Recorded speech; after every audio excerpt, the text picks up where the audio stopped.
Fala pessoal, tudo bem com vocês? Bora atualizar as notícias do Timão, porque afinal de contas, o que vale esse jogo contra a Lusa no sábado no Pacaembu, já que o Timão tá classificado, tá com 25 pontos, eu vou te contar. Bidon na Venezuela, no jogo da pré-Libertadores, vai estar à disposição na próxima quarta-feira e tem uma logística para isso. E o depoimento lindo, emocionante de Rodrigo Garro antes de entrar em campo diante da equipe do Santos. Chega mais, eu sou o Chico Garcia, inscreva-se no canal e vamos juntos. A campanha do Corinthians ela é maravilhosa, espetacular e, digo mais, a melhor de todos os tempos, desde que o Paulistão criou esse modelo lá em 2017. É a melhor. Inclusive em 2017, quando o Corinthians foi campeão, o Corinthians atingiu 25 pontos. O Corinthians já tem 25 pontos e restam 3 partidas. Ou seja, o Corinthians já igualou a melhor campanha dentro desse modelo, dessa nova fase, desse novo regulamento do Campeonato Paulista e a tendência é superar. Esse jogo contra a Portuguesa, que vai rolar no sábado, às 6h30, no Pacaembu, né, no Mercado Livre Pacaembu, né, que tem name rights agora, ele pode definir com uma vitória a primeira colocação geral definitivamente, desde que o São Bernardo tropece diante do Guarani. É um pouco mais difícil, o São Bernardo é uma das boas equipes do interior paulista, ou do ABC, né, do Campeonato Paulista como um todo, joga em casa diante do Guarani. Mas se o São Bernardo não vencer o jogo, se rolar um empate e o Corinthians vencer a sua partida da Lusa, o Corinthians vai a 28 pontos, não pode ser mais alcançado, e mesmo que seja, vence nos critérios, e aí a gente está falando de uma decisão nas quartas contra o Mirassol, que já está definido na Neoquímica Arena, em jogo único, na semi, em jogo único, também na Neoquímica Arena, e com as duas finais tendo a decisão também na Neoquímica Arena. A gente está falando de uma vantagem significativa, gente. São 17 jogos vencendo do Corinthians em Itaquera. Não são jogos de invencibilidade, são jogos vencendo. São 17 jogos em sequência que o Corinthians vence com mais de 40 mil torcedores sempre apoiando, com o recorde batido agora diante do Santos de 48 mil pessoas presentes. Negócio inacreditável. A gente sabe como a torcida do Corinthians joga junto, como o Corinthians é forte em casa. Chegou um momento nos últimos 2 anos em que, por conta de várias situações que vocês já conhecem, por times muito mais limitados, por constantes mudanças de técnicos, por gestões estapafúrdias, o Corinthians não conseguia fazer valer nem o seu fator casa e tinha dificuldades muitas vezes jogando nos seus domínios. Pois isso mudou. Do ano passado para cá, o Corinthians tem sido muito forte, dentro e fora de casa, mas em casa, cara, em casa é praticamente imbatível. Então, se você decide em casa, não está proibido de daqui a pouco no empate, vai para pênalti, enfim, o futebol tem dessas coisas.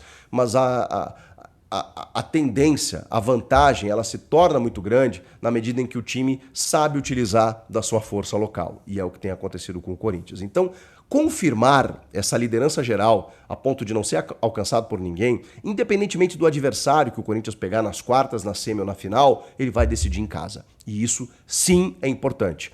Por isso, o Corinthians tem uma pré-Libertadores na semana que vem, mas esse jogo contra a Portuguesa, ele ganha também um ingrediente a mais. Tem a questão aí de você ir para a Venezuela com um pouco mais de confiança se você ganha o jogo.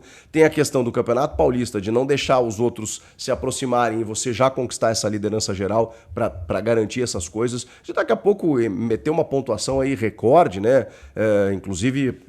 Batendo inclusive o Palmeiras dos últimos anos, né? Que foi assim avassalador nas fases de grupos do Paulistão, onde venceu o tricampeonato. Então tem algumas metas mais específicas, alguns objetivos mais pontuais que o Corinthians pode entender como interessantes nesse jogo diante da Luzinha da Portuguesa, que é sempre interessante ver na Série A do Campeonato Paulista. Pois bem, depois disso, o Corinthians joga sábado, domingo tem mais um treinamento, né? Aliás, deve dar aquele descanso, né, para quem jogou e tudo mais e tal. Na segunda-feira rola mais um treinamento, uma atividade e viagem para Venezuela, onde na quarta-feira o Corinthians encara a Universidade Central da Venezuela no jogo de ida, dessa segunda fase da Libertadores, o que a gente chama de pré-Libertadores, que os brasileiros têm em 2 etapas. Essa fase e a próxima, para só então entrar na fase de grupos. O Corinthians joga na quarta fora de casa e decide na outra semana, dia 26, na Neoquímica Arena essa vaga para a próxima fase. E aí tem mais uma eliminatória. Mas um passo de cada vez. Esse jogo na Venezuela, então, é um jogo de suma importância, mas ok, você tem 2 confrontos aí para poder recuperar qualquer zebra que der. Para isso, o Corinthians está tentando uma logística que facilite a utilização de Breno Bidon. Eu não sei se o Breno Bidon desembarcaria já como titular desse time do Ramon. Ele não jogou ainda em 2025. O Ramon tem dado oportunidades ali com o José Martínez, que fixou muito bem, mesmo caindo pela direita, mesmo deslocando o André Carrillo pela esquerda. Você pode jogar o José Martínez para a primeira função, tirando o Ranieri, e aí tendo essa lacuna aí, podendo botar Carrillo e Alex Santana, e Rian, e Charles, que eu acho menos provável. Mas enfim, você tem algumas opções. O Bidon, obviamente, cairia como uma luva ali, mas será que ele já chegaria de paraquedas, assim, vindo de uma seleção com outra metodologia de treinos, com outra preparação física, com outra cabeça, né? Porque ele tá lá defendendo o Brasil numa competição. Afinal, é domingo. Então, daqui a pouco ele chega, desembarca e virar essa chave é complicado. Vai depender da comissão técnica, evidentemente.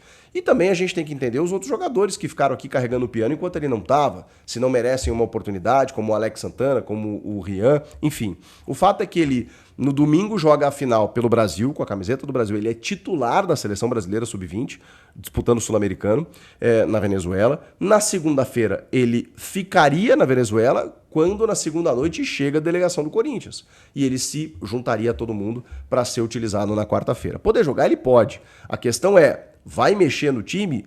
A questão é, ele tem mexido muito no time, então não dá para saber se o Bidon vai ser titular ou não. Ele é um titular, é um jogador importante. O Emiliano fez questão de frisar e refrisar isso na entrevista. Mas assim, chega muito de paraquedas, né? O cara não jogou esse ano ainda, ele nem sentiu ainda o grupo, o elenco, é muito cedo. Mas o Bidonzinho é meu titular, né? Se você me perguntar, é óbvio que ele tem que jogar. Mas eu teria esse cuidado nesse primeiro jogo. Deixaria ele no banco, colocaria um time de jogadores mais acostumados, né? E aí depois, né, se precisasse e tal, ou se não, guardaria ele para a semana que vem. Eu faria isso. Mas o Corinthians está fazendo essa força-tarefa para manter o cara na Venezuela, encontrar com a delegação e só depois concentrar com o time para que ele não venha até, né? Pô, Caracas é longe pra caraca, né? Volta de Caracas, chega em São Paulo, de São Paulo, 2 dias depois volta para lá. Então fica lá, espera o timão e beleza. Um dia depois, né? Seria um dia para o outro, não faz sentido.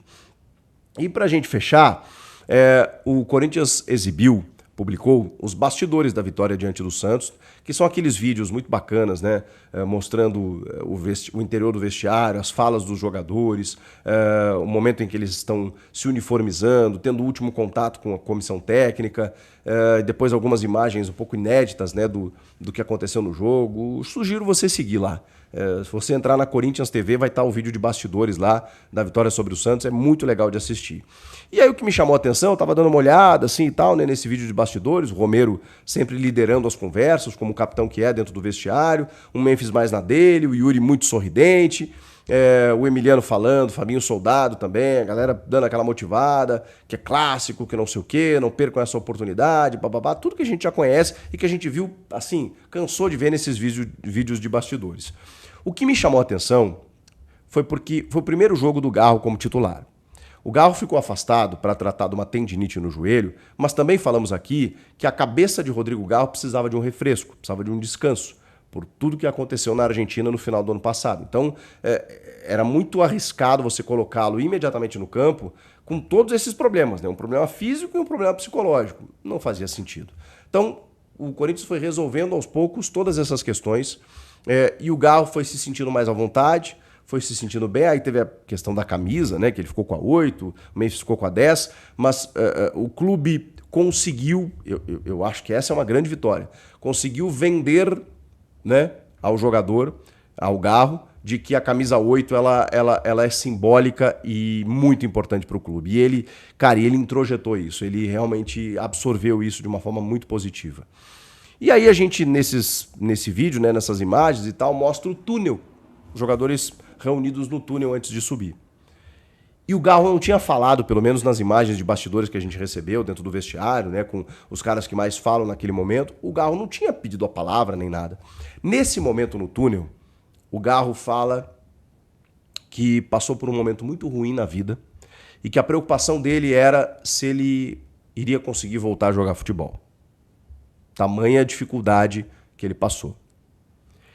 E ele disse, estamos aqui agora, não normalizem o que é jogar no Corinthians. Encarem isso como uma forma positiva. Não normalizem jogar e viver o que a gente está vivendo. Ele agradece, só por causa de vocês eu estou aqui. Eu não sabia se eu ia voltar para minha família, se eu ia conseguir olhar para minha família, se eu ia conseguir voltar a jogar futebol, mas eu tô aqui por vocês. Cara, ele fala isso pro grupo, o Hugo dá um abração nele e eles entram. É um depoimento maravilhoso de um cara que respeita a instituição, que enfrentou e enfrenta um drama familiar, que tem a real noção disso, tá?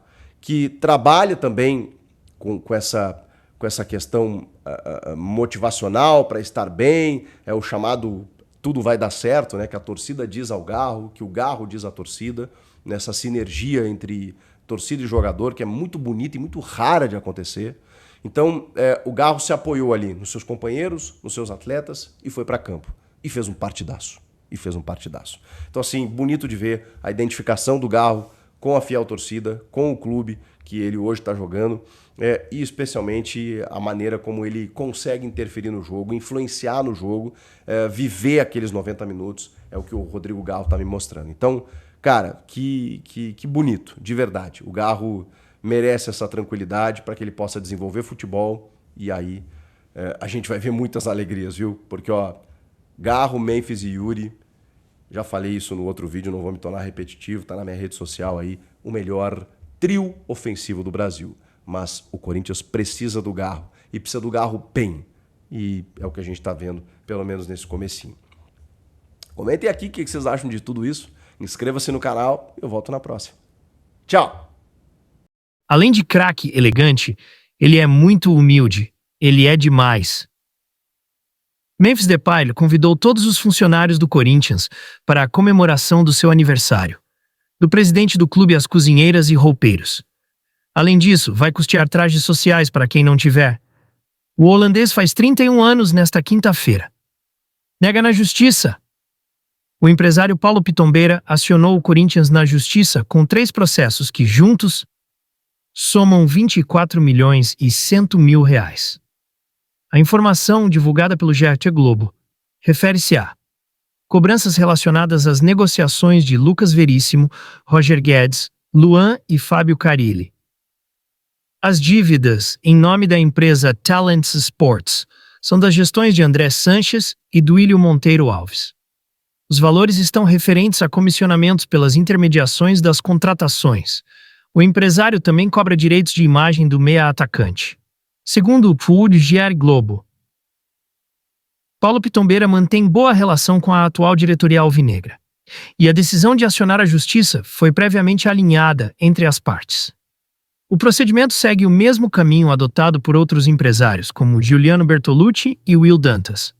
Deixe seu like e se inscreva no canal para não perder as próximas notícias do Corinthians.